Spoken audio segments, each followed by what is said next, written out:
Hi there, welcome back to my channel. My name is Chinaza and I'm so excited to have you here. So today I'm going to be talking about some things that we don't get right as women, some questions that we ask our fellow women that doesn't even add up, like that doesn't even make sense at all. So let's just get straight into it already. So I've thought about those questions, I've put myself in the shoes of those women, and I just realized that it's not right. It's not a good thing if you ask your fellow woman this question. So if you're the kind of person that asks this kind of questions to your fellow women, I think you should just want to like think about it and maybe possibly have a rethink, moving forward.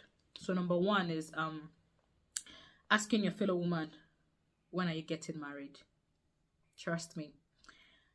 I don't know. It's like asking your fellow woman when she's getting married. It's like asking someone who is sick, when are you recovering?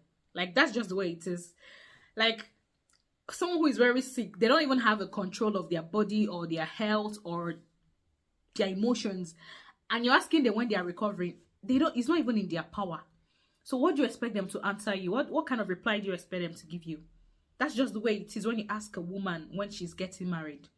Like, you not only make her uncomfortable, you spoil her day, you make her anxious, and you don't even know those things because you just asked the question, didn't you? And you don't even know what it has done to that other woman. Like, you don't even know how many times she has prayed to God for her husband. You don't even know how many heartbreaks she's had in the past. You don't even know the kind of thing she's battling inside, and you just think asking her that kind of question is right. Please don't ask people those kind of questions. It's not right. It's not just right. The second questions that we women ask our fellow women that doesn't even make sense to me is when are you having a baby? I mean, we just make this baby thing look as if it's in our powers to have babies, especially some women who got married and then in the first year and then in the second year they already have their first child, or they already have a set of twins. So they think that, oh, it's easy. It's quite easy, isn't it? No. For the fact that God blessed you with a child in your first year of marriage or your second year of marriage or your third year of marriage or whatever, it doesn't give you the right to ask people questions like, when are you having a baby? Like, when it's totally not in their powers to have a child. Now, let me remind you that a child is a gift from God. A child is a miracle. A child is a mystery.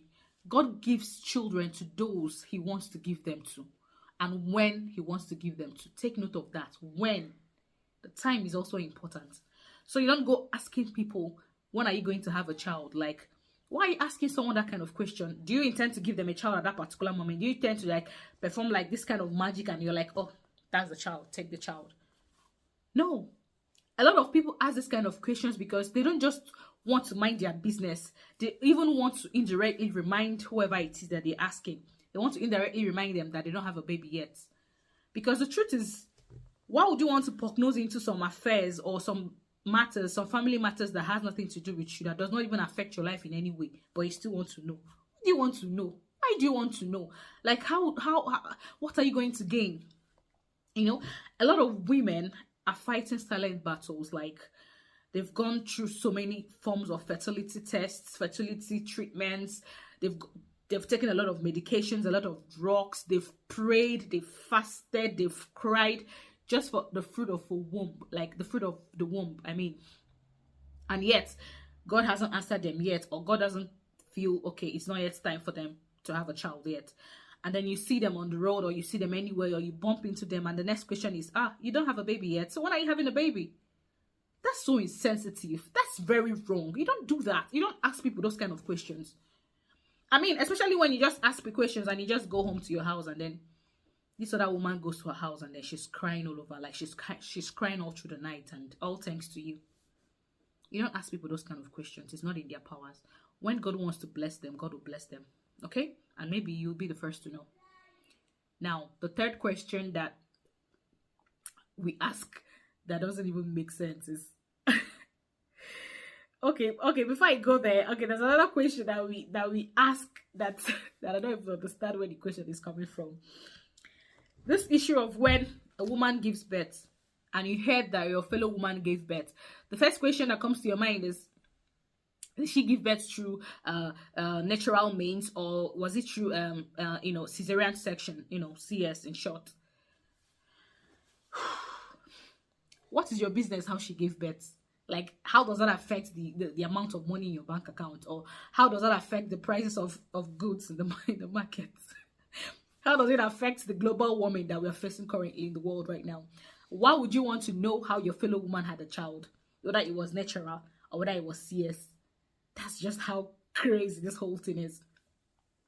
A lot of women have like categorized women into real women per se, and then those who are not real, or those who are not strong or something like that. So when they hear that, okay, she had a baby 2 CS, they'll be like, that one is not even woman enough. That one is not even strong. Why is she having her baby 2 CS? Goodness me. How a woman had her child is none of your business. One, what you should be like concerned about, when you heard that a woman had a child, is, I hope, everything went well. I hope mother and baby, they are fine. I hope they are doing well. These are the things that you should be concerned about, because they're the things that matter. What matters are those ones, and not asking whether it was natural or whether it was CS. It's none of your business. The most important thing is that the child has been born, and the mother and the baby are fine. For the fact that you had 10 kids and all of them were natural doesn't even mean it's your power. See, let me tell you, this issue of like having a baby or true natural means, it has nothing to do with how strong you are as a woman or how fit you are. No. You could see the fittest of women, the strongest of women, when it's time to have a baby, they go through CS because they cannot have it naturally. So it's not about how strong you think you are. No. It's about what your destiny is. If you're meant to have a baby naturally, you have a baby naturally. If you're meant to have a baby through CS, you have a baby through CS. So don't allow anybody make you feel less of a woman because you had your baby through CS. I don't even think this is a topic that we should be talking about, because it's just so annoying. Like, it's just so annoying. Don't ever ask someone, okay, so was it CS or was it natural delivery? So okay, so that's about it for my today's video. I hope you enjoyed it. Thank you so much for stopping by. I'm gonna be talking about some other topics, moving forward. But for now, I would love to hear your thoughts in the comment sections. Just let me know what you think, and then I'll be so happy to hear your thoughts in the comment sections. And please, if you liked my video, share, comment, subscribe, and like, just do all those nice things. You know what to do, right? Just do them all. Like, I would really, really appreciate it. Thank you so much. Thank you so much. Until my next video. Bye.